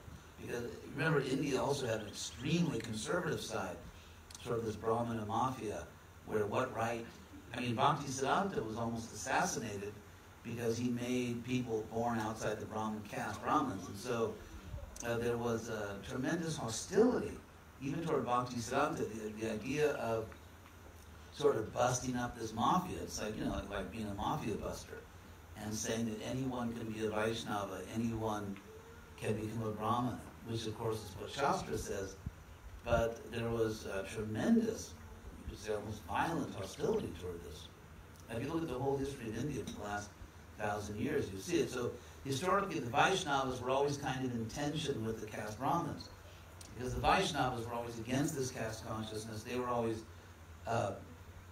offering everyone the opportunity to become a Vaishnava, Brahmin, and sort of the caste Brahmin mafia was always violently against it. So even during Prabhupada's time, when Prabhupada went back to India, there was still that mood among some people. And therefore, of course, they were watching the Western disciples to see, are they really still just mlechas and dhotis, or they really understood Brahminical culture? And Prabhupada, being aware of this, was really strict with his disciples. So whereas in the West, he might not have talked so much about these things, in India, he was really strict with his devotees. Like, you have to do this, you have to do that, otherwise the Hindus will not accept you. So one of the messages we kept getting was, you really have to wash your hands after you eat. Because like in India, if you don't do that, it's at least back then, it was like, you're a barbarian. And so we were sitting in Prabhupada's room one day, around that time of the Vyasa-Puja and Janmashtami. And there were a lot of guests also, because one of the amazing things about those Bhagavad Dharma discourses is that hundreds of sort of intelligent young Americans came. So it was perhaps one of the most successful festivals in ISKCON history at the time. It was sort of a landmark event. And so Prabhupada was eating some prasadam, everyone was sitting there.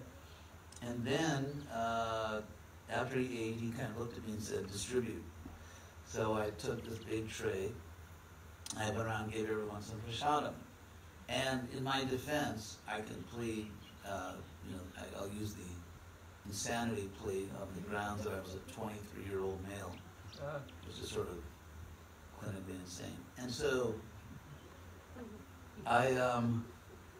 so everyone was eating, everyone in the room, and I thought, oh my God, all these people, devotees, non-devotees, respectful people, they didn't rinse their hands off. So I was really anxiety about this. So I said to Prabhupada, can I bring some water so you can wash your hands? And Prabhupada, he didn't look real enthusiastic about it. So they said, all right.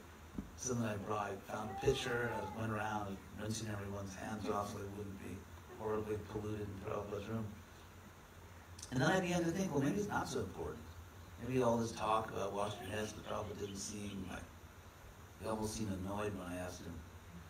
So then that night, I was staying actually right at Prabhupada's house. I was staying at Prabhupada's house. And so I came back late from some program down at the Govardhana farm.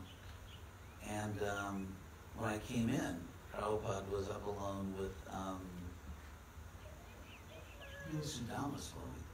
And Prabhupada was having kind of a nightcap. He had to make some puris or sabji or something before he went to bed. And so then Prabhupada had a servant Sudama, I guess it was, give me some of the prasadam. And I just been thinking, like, it's actually not that important to wash your hands. And so as soon as I took my last swallow, really, Prabhupada looked at me and his eyes were like firing. He said, what is this? You are a so-called sannyasi, you don't wash your hands? So then, it was like a cartoon. It's like, I had my danda, I got up and run out. It's almost like the first time I attempted to run out the door, kind of my danda was crossways and just had back and then run out again. It's kind of like a cartoon. And so, then I had another funny incident with Prabhupada during that visit. Because when I was there, if you know the history of New Vrindavan, the relationship between the devotees and the non-devotees was extremely bad. And because of two factors. On the devotee side, it was 1972, and they were, meat-eating karmis and whatever they were. And the devotees just, and I don't want to be unkind, but the leader, Kirtanandi, he was kind of extremely dismissive of the non-devotees, really couldn't care less at all about what they thought about anything. On the fruitive side, we're talking about the hills of West Virginia. Redneck is not the word. Now it's changed and everyone's kind of becoming a little civilized. But back then in 1972, back in the hills of West Virginia, it's like everyone's house was full of guns, and everyone, it was just, I mean, this is like, you see movies about this stuff, you know, like the mountain people, it's like the movies. And so what happened is, we were driving down the road one time, and I just got off the road just to look at something off the road, but I technically stepped on someone's land. I mean, the person's house must have been like half a mile away. I was just like this far over the border of his land. So he came and pulled a shotgun on me. And having come from a very respectable, sort of, you know, upper middle class suburb in Los Angeles, I had never had the pleasure of someone pulling a shotgun on me. And so you have to join the Hare Krishna movement to broaden your horizons. And so I had this brahmachari assistant who was kind of very, what's the word, bold. And he started like arguing, like he wanted to fight with the guy, and I said, he's got a shotgun. And so I told him I had to stop this guy, this brahmachari from getting us both killed. And then Hayagriva came along, who was actually very tall. He was like 6'4" or something, Hayagriva. And he came and started arguing with the guy, and the guy punched Hayagriva in the face, and Hayagriva fell over. And I was just thinking, not good. So then the sheriff came by or something, and he told the guy, you can't really pull a shotgun on these people, you can't really shoot them. I'm sorry, you know, they're Hare Krishna. And so, you know, a guy put his gun away and we left. So that was like one of my introductions to the natural beauties of West Virginia. And so then, later that night, I was staying over by Prabhupada. And in Vrindavan, they didn't have things like outdoor lighting, which obviously would have been sense gratification. And so I had to get up in the middle of the night to, the call of Prakriti. And there was nowhere to go. It's just, somehow or other, there was no bathroom or cabin or something. I can't remember. So I thought his Prabhupada was on this little hilltop. It was like a little plateau on the hilltop. And so I just went to the edge and thought I'd, just go down a few feet down the hill into the forest and just do it. And so I went down there, and then I heard some rustling. I actually heard someone moving up there. This is pitch black. You could hardly see anything. And I heard someone moving up there, and I thought, uh-oh. I just had a shotgun pulled on me, and it was Prabhupada's house. And so I kind of went into my G.I. Joe mode. And I started, climbing back up the hill and looking, and my heart was beating. And then it was Prabhupada. And he'd come out for the same reason. And so it's funny, I was like in this mood, and he was just like, when he saw me, he started laughing. Prabhupada really was Abhaya. I'll say a few other, before, as long as we're telling, I guess you can't say toilet humor, loaded jokes, loaded humor. One time at the San Francisco Rath Yatra in 1974, it was a San Francisco Rath Yatra in 1974. There were thousands of people there and devotees. And Prabhupada was there. And sort of like halfway through the Rath Yatra, he just stopped the Rath Yatra because he had to relieve himself. Prabhupada had like a kidney thing or something, so he had to go. So Prabhupada got off the cart, he climbed up in the cart, and then he had a load, and he was going to walk into the forest there at Golden Gate Park in San Francisco. And so the devotees were so enthusiastic, Jai Prabhupada. So like hundreds of devotees were following Prabhupada into the forest, dancing, and Jai Prabhupada. So Prabhupada just turned around and started laughing. He said, no, you can't come with me. Anyway, so, another incident, actually, I can tell you another Prabhupada story from that same, these are real Prabhupada stories because I was actually there. One time I was sitting with Prabhupada, he was getting a massage. It's funny, Prabhupada liked a really hard massage on his head or back. He wanted like real massage. And so there was this devotee, H.D. Krishna, who was like a big guy, H.D. Krishna Swami at the time. This really big guy, and he was massaging Prabhupada. Prabhupada kept complaining He said, no, harder, harder. And I remember he turned back and he said, he said, not like cotton swabs. And then he said, and then Prabhupada a few minutes later said, if you're not strong enough, call someone else. He was like this big guy. So anyway, one time I was sitting there with Prabhupada. Prabhupada was getting a massage, and I've told this story many times. These two little kittens were just playing, these little kittens. And as they were playing, they sort of grasped each other, so they formed a perfect round ball, these two little kittens, baby kittens. And they started rolling around. And in New Vrindavan, of course, there's about, about 32 square centimeters of actually level ground. But anyway, so they were, they formed this perfect ball, and they rolled right down this little hill and right onto Prabhupada's lap. And of course, that was 1972. So I was like, ooh, an animal, it's contaminated. And I was thinking, like, this is the greatest offense, an animal, contaminated animals in Prabhupada's lap.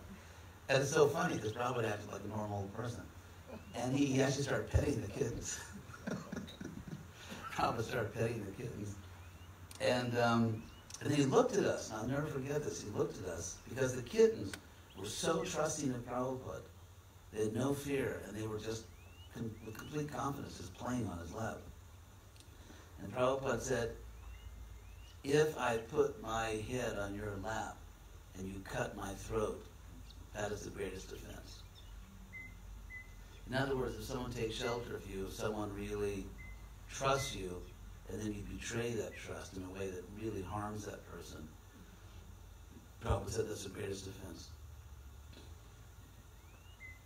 So anyway,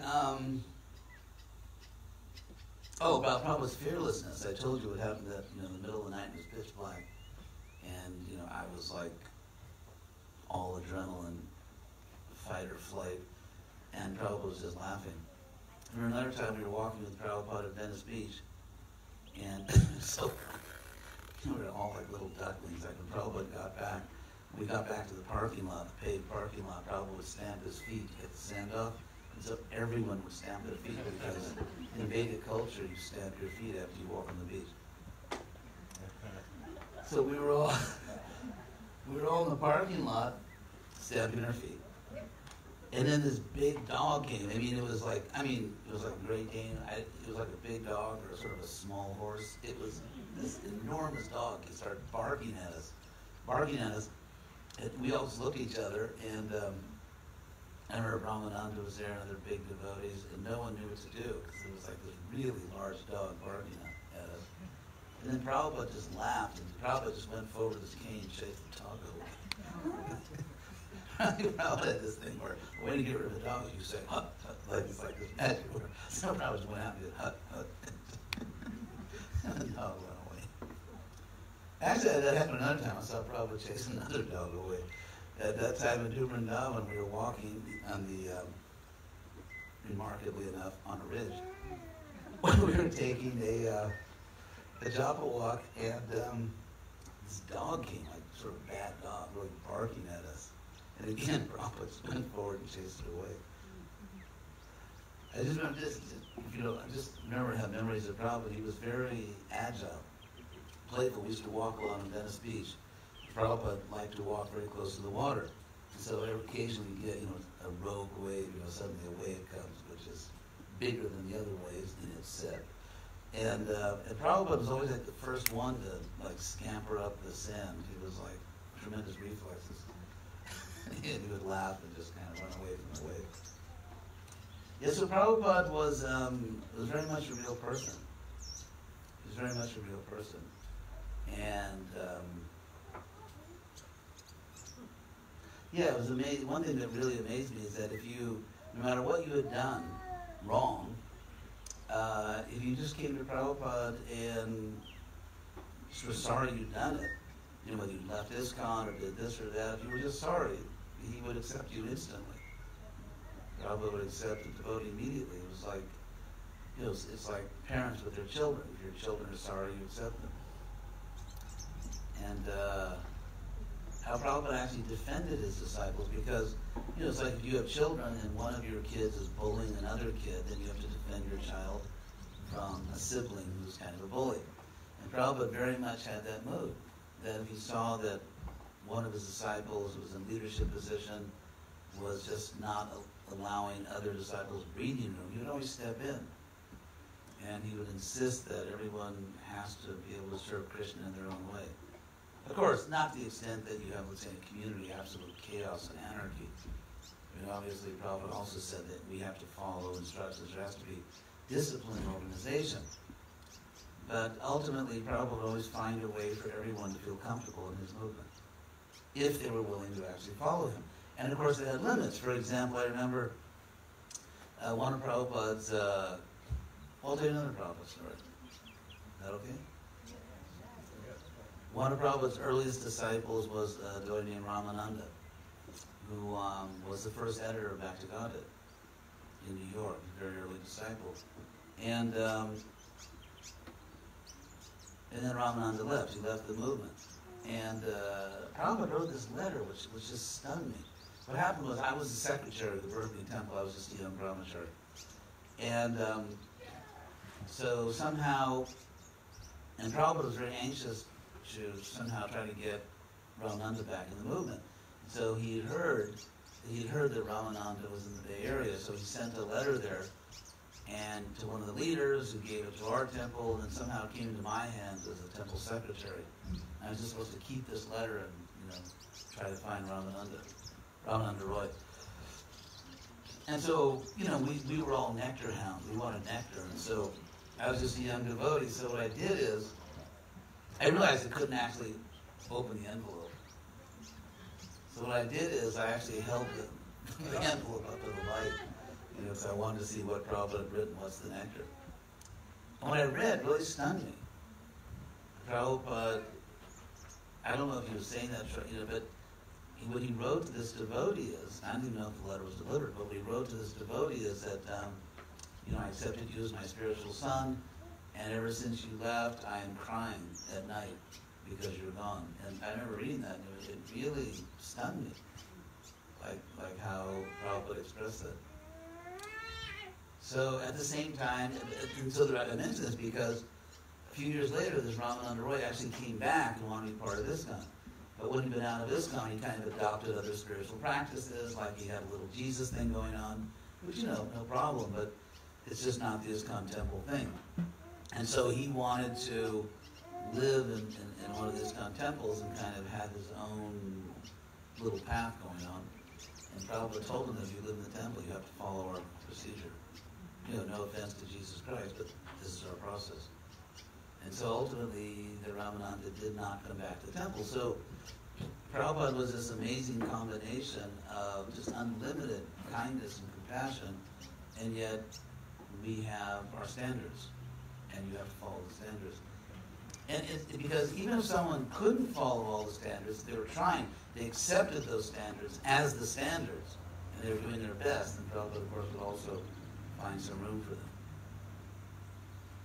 So anyway, thank you all very much. Some of you, unfortunately, did fasting. Fasting was never one of my favorite devotional practices.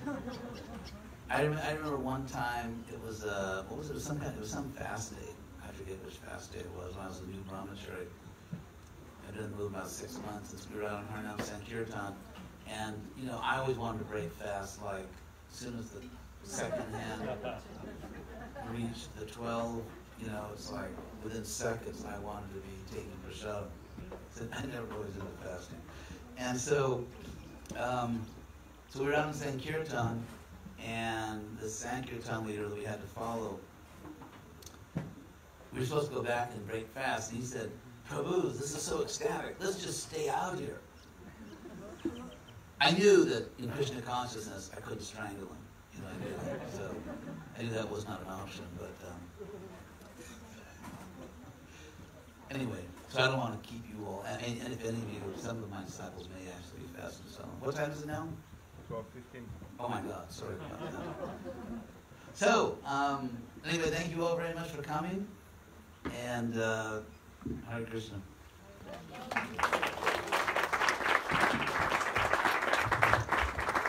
Thank you, Sri Chade, for those reflections on the meaning of Vyasa-Puja and those wonderful Prabhupada stories as well, some of which I hadn't heard before, so that was really special. Thank you. So now we will have Guru Puja, and this will be held over here. So just because it's easier for people to come and offer some flowers and so on, and to receive some prasadam cookie. Oh. So if everyone can stand and come over to the side of the tent and prepare for this Guru Puja.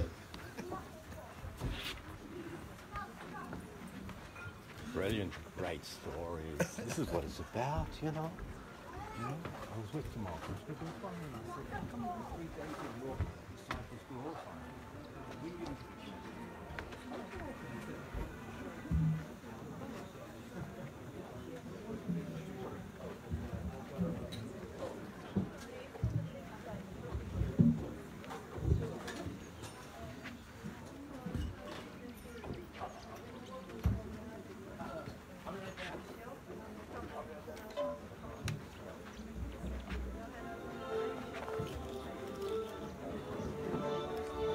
Jai Prabhupada, Jai Prabhupada, Prabhupada, Jai Prabhupada. Is it going to be okay in the middle of the kirtan? No, I'm taking off. Jaya Prabhupada, Jaya Prabhupada, Prabhupada, Jai Prabhupada. Left up here.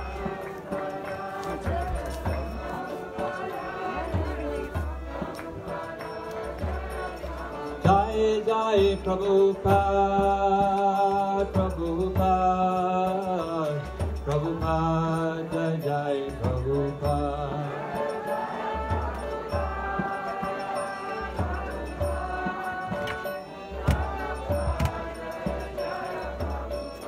Jai Jai Gurudev, Gurudev, Gurudev, Jai Gurudev.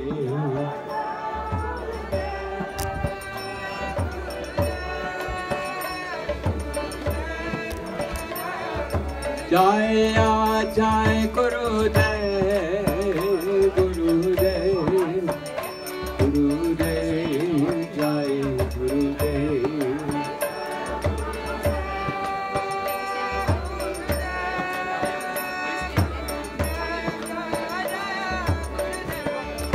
Hare Krishna, Hare Krishna, Krishna Krishna, Hare Hare, Hare Rama, Hare Rama, Rama Rama, Hare Hare.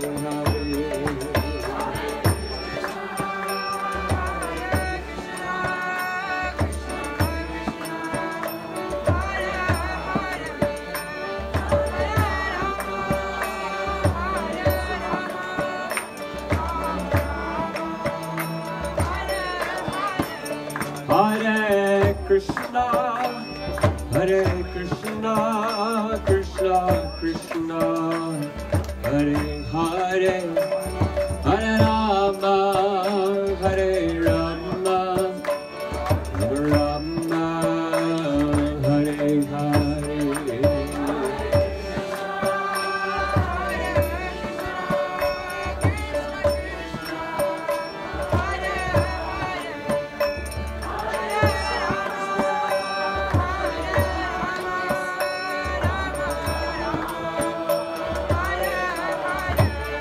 Hare Krishna, Hare Krishna, Krishna Krishna, Hare Hare, Hare Rama, Hare Rama, Rama Rama, Hare Hare, Hare Krishna, Hare Krishna, Krishna Krishna.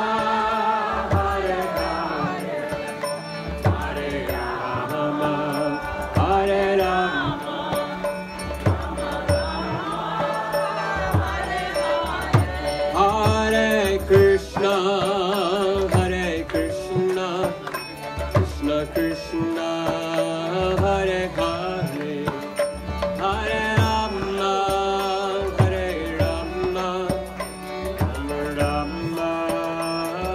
Hare Hare.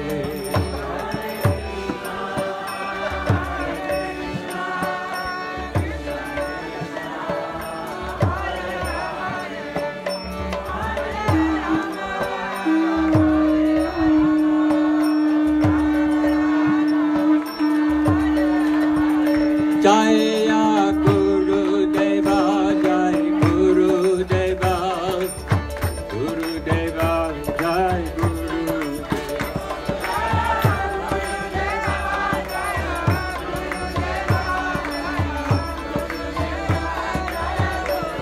Jai Jai Guru Dev, Guru Dev, Guru Dev, Jai Guru Dev.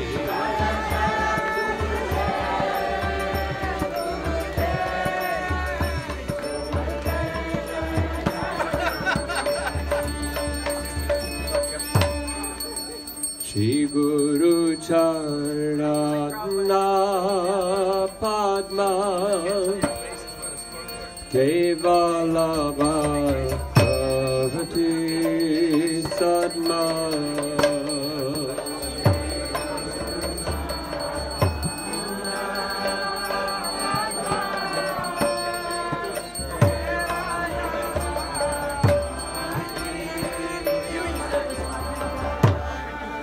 Shri Guru Charana Padma Devalabha Bhavati Sadma.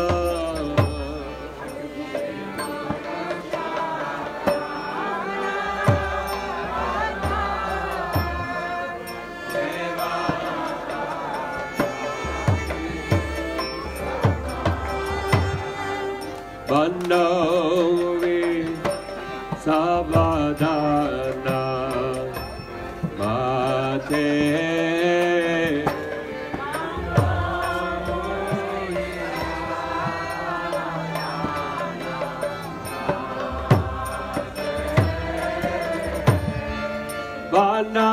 Vannamovi Savadana Mate.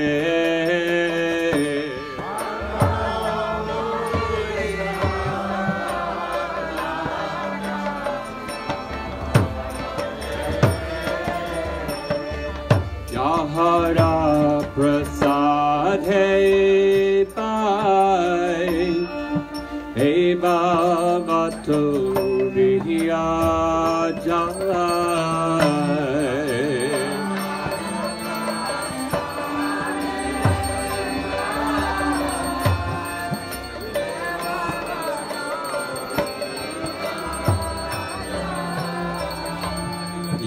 Yahara Prasad Hey Pai Hey Bhavato Riya